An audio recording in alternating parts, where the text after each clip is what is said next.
Dividend investing. I've resisted making a video on this topic for at least a year, despite all the questions and challenges. Why aren't you a dividend investor, Joe? People are giving you money. These are great companies. And, you know, it's just not a subject matter where I'm an expert in. I'm going to attach a video from Ben Felix, who is a subject matter expert. I love his channel. I strongly suggest you subscribe to him. He's an expert and go into a lot of detail in this. But I've decided to share my thinking on this, what's been the result of my research. And this is take two. You know, I love my audience here. An individual pointed out an error I made in my previous video. I've since taken that down. I appreciate that. And I really appreciate the professionalism of how this person brought up the error and didn't just, you know, call me stupid. Which there's about 1% of you that do that, and that's fine. This is open forum night, okay?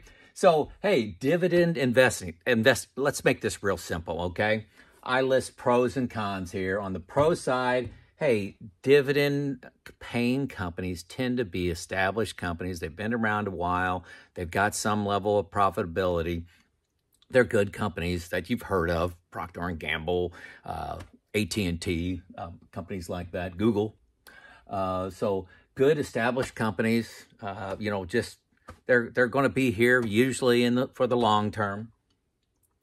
And number two under pro is that feeling of getting paid. You know, you may have, even if you stopped working, you know, you get this paycheck coming in, you feel like your money that you have invested, you're receiving something for that. Hey, you got this dividend paycheck. So but it's a feeling, okay? It's a feeling, and a lot of people like that. I like that. On the con side, you know, if you just pick dividend companies, you're less diversified. You're eliminating 50% of the potential stocks to buy into, and I'm not sure that makes sense. For me, it doesn't. Let's say that. Number two, and I know this one's a lot about me, but think about what the company's doing when they're paying out a dividend. They're actually choosing not to invest in their own company. They're choosing to return that money to shareholders. I like that. But what's the next better alternative? What about an acquisition? What about new R&D? What about efficiency? What about, you know, how could they gain more market share or expand into new markets? They're actually saying, we don't want to invest this money in ourselves. We'll give it to you. You know, that's not a major factor, but think about what's happening there. And this one's a big one. I don't hear many people talking about this topic when they're dividend investors. You know, Ben talks about it in his video, and that's why I included the link.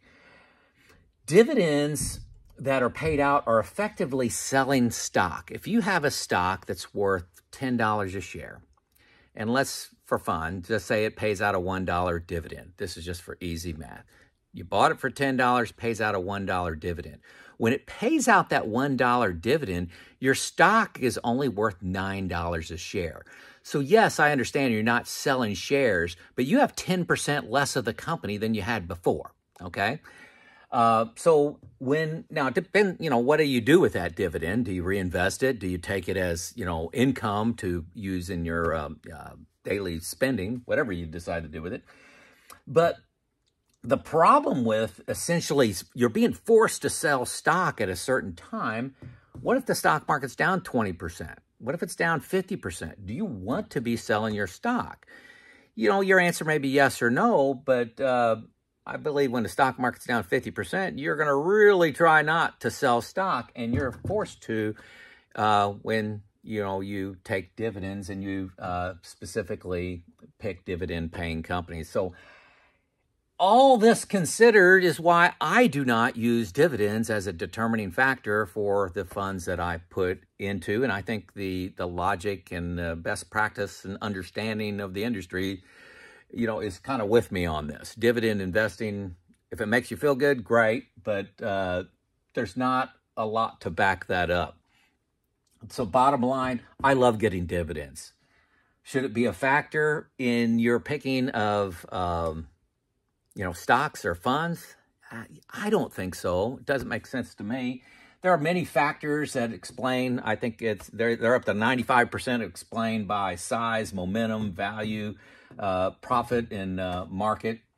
But it feels good. And if that's what helps you as an investor, go ahead. This is my thinking. And I'd love some comments on your thinking on dividend stocks. And I'm open to change, but this is where I'm at. This is Joe out.